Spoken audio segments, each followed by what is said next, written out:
नीतीश की तरफ से एनडीए को भेजी गई शर्त। बिहार में राजनीतिक उठापटक पर अमित शाह के घर हुई बैठक। बिहार के एक भाजपा नेता ने कहा कि पार्टी अपनी भविष्य की राजनीतिक अनिवार्यताओं को ध्यान में रखकर कदम उठाएगी, न कि अतीत की कड़वाहट से। हालांकि उन्होंने कहा कि गठबंधन के समय कोई भी निर्णय पार्टी के शीर्ष नेतृत्व द्वारा लिया जाएगा। भाजपा नीतीश कुमार को अपने पाले में करने की इच्छुक दिख रही है। कुमार सत्ता में बरकरार रहते हुए कभी भाजपा तो कभी राजद कांग्रेस वाम गठबंधन में शामिल होते रहे हैं। बिहार की राजनीति में पटना से आ रहे बड़े बदलावों के संकेत के बीच केंद्रीय गृह मंत्री एवं भाजपा के बड़े रणनीतिकार अमित शाह और पार्टी के राष्ट्रीय अध्यक्ष जेपी नड्डा आज रात बिहार भाजपा के नेताओं के साथ बड़ी बैठक की। पार्टी सूत्रों के मुताबिक बिहार के राजनीतिक हालात को लेकर विस्तार से चर्चा करने के लिए भाजपा ने दिल्ली में बड़ी बैठक हुई। भाजपा राष्ट्रीय महासचिव एवं बिहार भाजपा के प्रभारी विनोद तावड़े, भाजपा के प्रदेश अध्यक्ष सम्राट चौधरी, पूर्व उप मुख्यमंत्री सुशील कुमार मोदी और पूर्व उप मुख्यमंत्री रेणु देवी सहित बिहार से जुड़े कई नेता अमित शाह के घर हुई बैठक में मौजूद रहे। सभी नेता दिल्ली में। सम्राट चौधरी और नीतीश कुमार के करीबी जेडीयू नेता केसी त्यागी के बीच पटना एयरपोर्ट पर बातचीत भी हुई।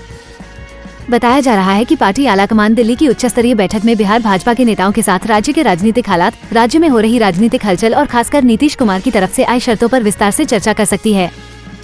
बैठक में नीतीश कुमार के एनडीए गठबंधन में वापसी के फॉर्मूले पर भी चर्चा हो सकती है।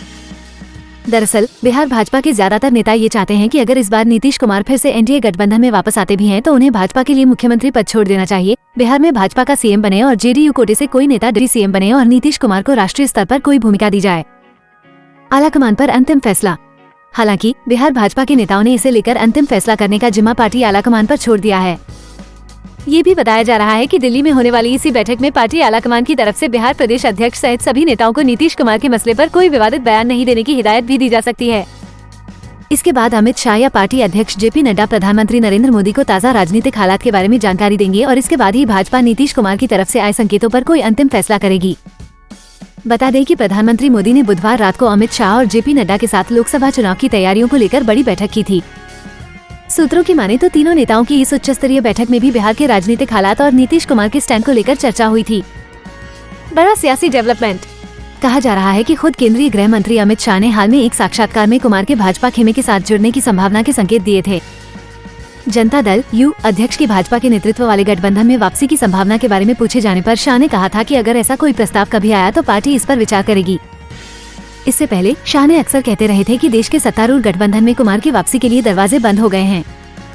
सूत्रों ने कहा कि बिहार के सबसे लंबे समय तक मुख्यमंत्री पद पर बरकरार रहने वाले कुमार को उनके राजनीतिक कद के अनुरूप विपक्षी गठबंधन Indian national developmental inclusive alliance India में स्थान नहीं मिलने के कारण जदयू नेता नाखुश बताए जा रहे हैं। उन्होंने कहा कि कुमार लोकसभा चुनाव के साथ शीघ्र विधानसभा चुनाव कराने के भी पक्षधर हैं, लेकिन इस सुझाव पर राज्य के सत्तारूढ़ गठबंधन की सबसे बड़ी पार्टी राजद की तरफ से सकारात्मक प्रतिक्रिया नहीं मिली है।